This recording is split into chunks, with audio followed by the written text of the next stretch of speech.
Caturkeun para wargi sadaya kaayaan di hiji karaton nagara Siluman Oray. Harita Ratu Siluman Oray anu katelah Ratu Pancawati keur ngayakeun babala gempagan nyawalakeun hiji perkara gede nyaeta ku ayana ancaman ti salah sahiji nagara Siluman Sejen nyaeta Siluman Maung anu hayang ngarebut nagara eta Siluman. Kadenge Ratu Pancawati cumarita ka sakabeh punggawa karajaan.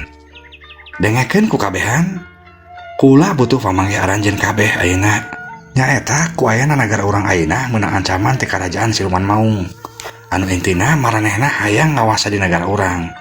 Cek Ratu Pancawati eureun heula nyaritana. Sakabeh punggawa jeung sesepuh karaton nu aya di dinya kabeh tarungkul alajrih ngaregepkeun kana omongan Ratu Pancawati. Cik kumaha cek pamanggih aranjeun kabeh? Nah urang kabehan kudu ngayakeun perlawanan tak urang kudu neangan cara nu sejen anu damai anu artina urang kudu ngahindaran tina perang. Cek Ratu Pancawati deui. Kadenge salah seorang punggawa aya nu nyarita, "Nun kaulanan Kanjeng Ratu junjungan sim abdi sadaya. Ari cek pamandak sim abdi nun, kumaha lamun saena urang teh ngajukeun bae jalan damai. Lantaran lamun urang maksakeun kudu perang ngalawan maranehna, bisi balukarna teu sae nun. Kapantos kakocap eta Prabu Duraksapa teh gaduh kasak teh luar biasa. Malah siluman kerajaan buta oge eleh wanjuda mah." Cek salah seorang penggawa kerajaan anu ngaran Ki Durmapala. Ratu Pancawati ngareret kana sejena. Salah seorang penggawa anu sejena anu ngaran Ki Darmapala ngacung, "Hapunten nun, sim abdi mah gaduh pamendak sanes nun." "Nya sok kumaha pamanggihan ka Ki Darmaseta?" "Pabi cek pangun abdi mah urang kumaha oge kayana satekah polah kudu ngayakeun perlawanan nun. Cek paribasana urang kajen ajur tutumpuran tibatan urang kudu salah bongkokan ka bangsa deungeun. Komo ka bangsa Siluman Maung mah anu kawentar-tar lenges kitu manawi nun." Cek Ki Dargaseta. Ratu Pancawati katempong ngaulang tuluy ret ka salah saurang sesepuh karajaan anu ngaran Ki Darma Aji. "Kumaha ari cek paman Darma Aji? Sing kula minta pamanggih paman, kumaha paman?" Cek Ratu Pancawati ka Ki Darma Aji. Ki Darma Aji can bakan nembalan katempo manehna siga nu ngahulang heula mikir. Ki Darma Aji mah henteu samarangan mere pamikiran teh lantaran ari manehna mah di karaton eta teh kaasup sesepuhna kokolotna anu ngasuh Ratu Pancawati ti leutik. Tapi teu lila pok manehna kadenge nyarita, "Ari cek pamendak sim abdi mah kieu nun. Urang tetep kudu nimbang-nimbang kumaha untung rugina. Lantaran urang oge kudu ngajaga kasalamatan tahayat urang nun. Ulah sampai gara-gara urang ngalajur nafsu malah urang kenging karugian agung. Pami masih aya jalan sanes mah anu tiasa damai. Urang milih nu cara damai. Manawi kitu nun pendapat sim abdi mah." Cek Ki Darma Aji. Ratu Pancawati unggut-unggutan. Sigana mah mainna leuwih satuju ka usulan Ki Darma Aji. Tapi keur kitu ujug-ujug kadenge sora pating beledug pating cilegur di luar karaton. Kaayaan oge ujug-ujug jadi karasa ingeung Ratu Pancawati jeung sejena meniluas. "Cilaka, ieu aya naon? Cik ilik kali itu ilik." Cek Ratu Pancawati. Sakur anu aya di dinya cung bae narangtung rek arindit. Rek kalaluar maksudna mah hayang nyaho kana kajadian. Tapi can oge arindit brak ujug-ujug panto karaton teh rujad. Burudul puluhan pasukan Siluman Maung ngarasup langsung nyerang ka kabehan waya di dinya. "Serang, serang!" Cek pasukan Maung pada lompatan nyerang ngacungkeun pedang. Kaayaan jadi kacau. "Awas, jaga keselamatan Kanjeng Ratu, awas!" Cek Ki Darma Aji mere komando bari maena buru-buru lompat ka pinggireun Ratu Pancawati. Sedangkeun sejena mah geus katempo dukdak perang campuh, silih serang silih tonjok silih bintih. Sora pakarang anu diaradu pati kulentrang. Sora para prajurit jeung punggawa anu lalabuh kadenge meuni blag-bliglug. Pagalo jeung sora anu pating certit pating toceak. Nempo kaayaan kitu Ratu Pancawati meuni ambek. Sret nyambut kunjang emas anu jadi pakarang andelana. sedang meluncat ke tengah-tengah anu keur tararung. Ratu Pancawati langsung nyerang pasukan musuh, ngabatkeun kujang ka ditu ka dieu. Sakur musuh anu ngadusutan disabat ku kujang mah kadenge pating koceak pating araduh. Dasar kurang ajar sia, waniana sia nyerang negara aing, cek Ratu Pancawati bari terus nyerang musuh ngagunakeun kujang emas. Nempok Ratu geus turun tangan mah Ki Dharma oge teu cicingkeun, manehna oge antuk nama nyabut pedangna tuluy gilu nyerang musuh. Tapi najan kitu oge manehna teu wani ngajauhan Ratu Pancawati lantaran sieun bisi ratuna dimomongan ku musuh. Ki Dharma Aji terus betarung bari ngajaga kasalamatan Ratu Pancawati. Akhirna mah musuh oge katempok mimiti kadeseh, loba anu pating cerit pating kudu beraglabuh mandi getih, malah aya oge sebagian anu kalabur. Tapi di pihak Ratu Pancawati oge henteu saeutik anu carilaka. Aya sababaraha urang punggawa anu bobor ka rahayuan. Ratu Pancawati narik napas panjang. Kurang ajar, dasar siluman licik. Wani nyerang ku cara ngabongohan, cek Ratu Pancawati bari ngasupkeun deui kujang emasna kana sarangkana. Tapi karek oge cacap Ratu Pancawati nyarita, ujug-ujug cilegedeg bae aya saurang makhluk jangkung gede, beungeutna bosongot bikaseuneun. Si horeng makhluk eta teh Prabu Duraksapa, Raja Siluman Maung. Cakakak eta Raja Siluman Maung teh seuri meuni cacakakan. Pancawati, ontong suka bunga heula sia. Hayu tarung patutunggalan jeung aing. Lamun aing eleh, aing sadia sareng bongkokan ka Andika. Sabalikna sia, lamun Andika eleh teu sanggup ngungkulan kasakten kaula, Andika kudu sadia jadi patarukan kaula. Cek Prabu Duraksapa. Ratu Pancawati jeung sieuna reuas. Cilaka, si horeng Prabu Duraksapa teh bener-bener hayang ngahancurkeun nagara aing. Ari kieu carana mah eueuh jalan. Daek teh daek aing kudu sateka pola ngalawan. Lantaran sigana mah eta raja teh moal daek diajak damai. Gerentes Ratu Pancawati di sajen pihak Ki Dharma Aji oge sarua reuas. Ngarewas ka Ratu Pancawati. Sing atos-atos Kanjeng Ratu. Ieu Raja Siluman teh tos kawantar jahat sareng kacida terusna. Nya bener, kaula geus apal. Tapi lamun ku kaula teu dilawan, justru bakal leuwih ngawayakeun ka bangsa urang. Ayeuna mah kula sateka pola tetep rek ngalawan. Tembal Ratu Pancawati sarua maehna oge ngaharewos. Ari Prabu Duraksapana kadenge deui cacakakan bari nangtang. Nah sia kalah ngajaredog bae. Lamun sia nu wani, geus sia kabeh sareng bongkokan ka kaula. Lamun ayeuna wani hayu cuang tarung patutunggalan jeung kaula. Cek Prabu Duraksapa. Montong sombong sia Raja Siluman jahat. Kaula teh sieun saeutik oge ku Andika. Hayu tarung patutunggalan jeung kaula. Cek Ratu Pancawati. Ayeuna mah maena oge marik nangtang. Halus. Eta nandakeun lamun Andika teh Ratu Siluman anu gede wawanen. Tapi haja kalau hirup Andika ngan saukur sampai ka dieu. Yuh rasakeun serangan ti kaula. Ciao. Cek Prabu Duraksapa bari saberut bae maehna nyerang. Peurup anu buleud jeung gede teh dilempeng kana cukang irung Ratu Pancawati.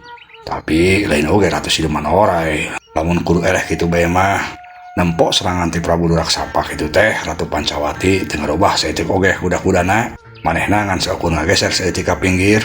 Bari jeung kitu teh siku kencana diarahkeun ti pinggir anu diarah iga burungna Prabu Duraksapa. Hiu habak. Serangan ti Ratu Pancawati nenggal pisan kana iga burung Duraksapa. Dayagdag Prabu Duraksapa rada ngadagira ka pinggir. Aduh, cadol teh sia. Geuning aya sihan oge sia bikang teh. Cek Prabu Duraksapa. Tapi ari sampe labuh mah henteu. Prabu Duraksapa buru-buru balik deui bari nyebetkeun sukuna make jurus kolecer angin. Wus, sora sukuna mending ngahiuk bangbaraan. Ratu Pancawati reuas. Manehna teu boga kasempatan pikeun ngahindar. Berat. Suku Prabu Duraksapa teh kapaksa ditangkis ku dawa leungeun Ratu Pancawati. Geleger kadenge sora anu cilegur. Si horeng doana oge ngagunakeun kakuatan anu kacida rongkahna. Ceng, Ratu Pancawati majelang ka tukang kubra glabuh nang karak wengkang. Sedangkeun Prabu Duraksapa mah ngan saukur mundur saeutik, ari kuda-kudana tetep anceg. Ki Dharma Aji reuas tempat kitu teh buru-buru lumpat mulu ka Ratu Pancawati. Kanjeng Ratu, cek Ki Dharma Aji. Ratu Pancawati muniang hudang bari nyekelan dada anu karasa eungap. Kalembe paman, kula oge teu naon. Cek Ratu Pancawati bari muniang hudang kibeg ngakibekeun awakna dadak sakala rasa nyerina langsung leungit sapada harita. Ari Prabu Duraksapa geus katepol nangtung mulak cangkeng bari seuri ngabarakatak. Tuluy pok kadang-kadang ngomong bari ngagerem. Disangka teh sia tarung teh jeung aing boga kekuatan hebat. Si horengan sakitu sia kabisa teh bikang kurang ajar sia. Cek Prabu Duraksapa. Montong sombong sia. Kaula oge can ngarasa eleh. Hayu sia tarung deui jeung kaula. Nu tadi mah can sabaraha sia. Cek Ratu Pancawati. Prabu Duraksapa menika kerot ngadenge omongan Ratu Pancawati kitu teh. Terus set eta Raja Siluman Maung teh katempo deui masang kuda-kuda. Aing teu hayang micinan waktu direngsekeun sia ku aing ayeuna. Cek Prabu Duraksapa. Tuluy katempo eta Raja Siluman Maung teh ngagerakeun leungeun katuhuna ka hareup, sedengkeun kenca disadangkeun dina dadana. Gorowok Prabu Duraksapa teh kade ngagorowok. Bari ngadorongkeun dua dampa leungeunna ka hareup. Modar sia bikang.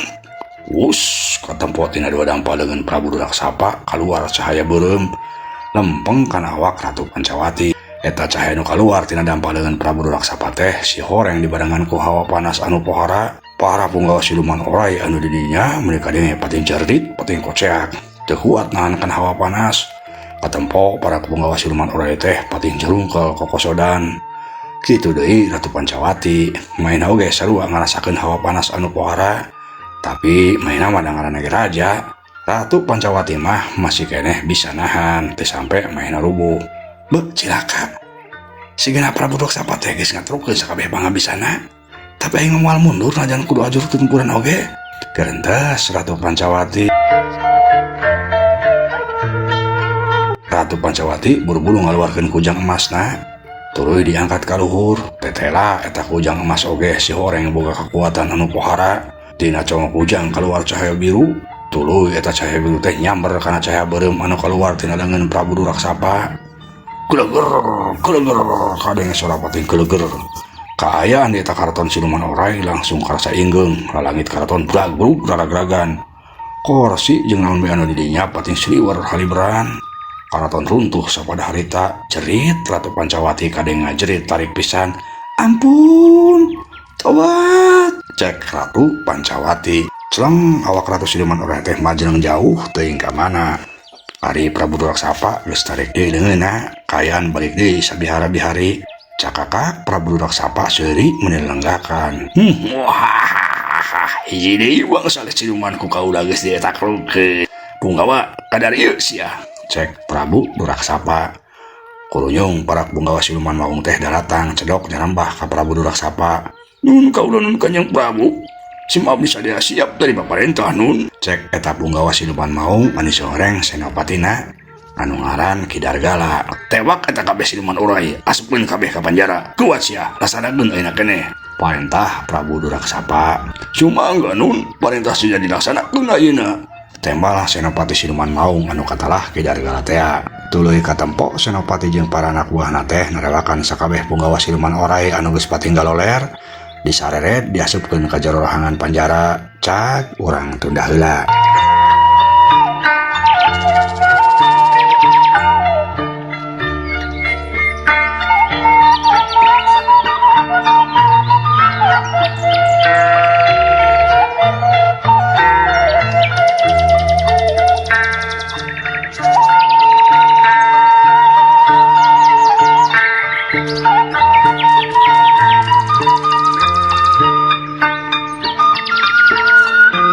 Ayeuna caturkeun heula di hiji pilemburan di alam manusia.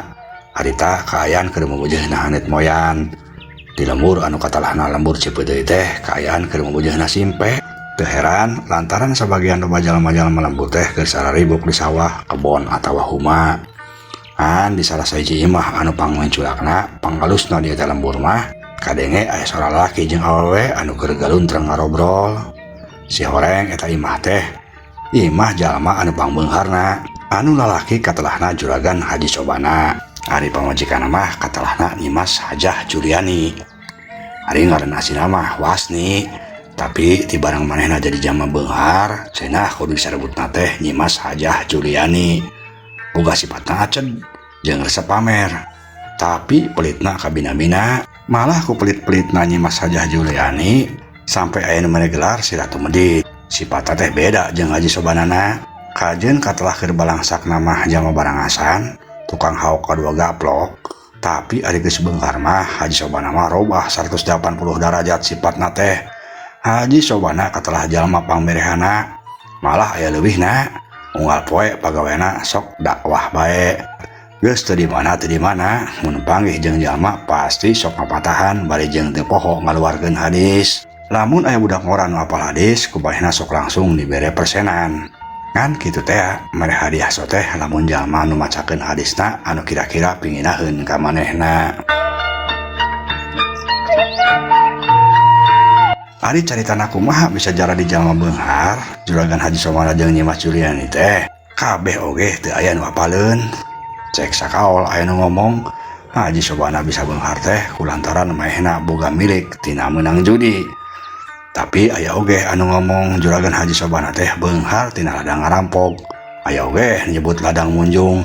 Pokona geus beda-beda bae omongan jalma teh. Teuing nu bener mah anu mana. Malah cenah aya nyarita oge Haji Sobana jeung Hajah Juliani naik hajina teh lain mangkat ka Mekah, maranehna karang alurin di Bali. Kan baralikna ka lembur teh bareng jeung nu baralik tos di haji. Tapi eta oge teuing bener henteu nama. Ayeuna kadenge Hajah Juliani keur cacarita ka juragan Haji Sobana bari jeung maehna mah teu weleh nyepengan buku catetan. Apana? Si horeng aya kene nu can bayar hutang ka urang teh? Cek Nyi Mas Hajah Juliani mimiti kadenge cumarita. Saha ibuna? Si Ocid. Ke. Ocid mana nya? Si Ocid eta salakina si Unah. Juragan Haji Sobana rada ngahulang tapi teu lila pok manehna nyarita. Oh, bener. Anu boga anaknya teh lain. Tanya si eta. Lain si eta tuh. Ni eti meureun. Nya maksud teh kitu, sabaraha kitu utang ibuna. Tapi lah ari utang nama ngan 30.000. Tapi dangaran ge hutang atuh, karunya teu bayar mah bisi manehna dorakan kena. Nya. Keun ku apa ditagih ayeuna keneh. Tembal juragan Haji Sobana bari tuluy nangtung rios ka kamarna rek disalin. Ari Nyi Mas Hajah Juliani mah anggar bae nempuan buku catatan. Tegung silila juragan Haji Sobana geus kaluar deui papakeana meuni tegep make topi ala koboy kacamata hideung malah menyak sengitna oge meuni nyeleber ka ambe. Apa rek mangkat heula ibuna? Nya Pak, didungakeun cing hasil. Tembal Nyi Mas Hajah Juliani bari anggar maena mah tungkul ngileungan catatan. Atuh tuluy bae juragan Haji Sobana teh indit keluar teu poho mau itek. Keur kitu kaambe ku Nyi Mas Hajah Juliani minyak sengitna meuni nyeleber. Nyi Mas Juliani unsak ingseuk kret ka salakina anu keur leumpang. Nyi Mas Juliani ngaheuy yang serikeun nempo dangdanan salakina kitu teh. Heuy jadi eta di siapa? Eta dangdanan meuni kitu-kitu teuing apa? Rek nagih tarek kondangan apa teh? Cek Nyi Mas Hajah Juliani bari mencrong ka salakina anu keur leumpang. Ye, ngaran oge jalma beunghar urang teh ibuna kudu tegep bari papakean teh. Tembal juragan Haji Sobana bari leumpang teu ngareret-reret acan ka pamajikanna mah. Tuluy gejlig bae indit ninggalkeun imah. Nyi Mas Hajah Juliani masih keneh nyeng serikeun. Tapi lila-lila ujug-ujug katampo beungeut narobah beureum. Bawa lain sakur rek nagih eta apana teh? Heueuh, maka redang-dangana kitu-kitu teuing. Nyi Mas Juliani ngahulang ngendok sok hedeung ka tempo ceuring hak. Sigana mah dijieun kasempotan nek ngarawan si Eti anakna si Ocid. Pantesan menerikat dari tanah gitu teh. Kapan biasanya kaleket dari mana teh? Awas ya, mau diantep ku aing mah. Cek Nyi Mas Hajah Juliani bari jung bae nangtung. Tuluy buru-buru nguncian panto. Leos indit rek mudag juragan Haji Sobana. Ngan waktosna seep. Ya dongeng karangan pribados Kang Abun Burhanuddin. Apunten kakirangana mugia katampi kalian kabingahan. Assalamualaikum warahmatullahi wabarakatuh.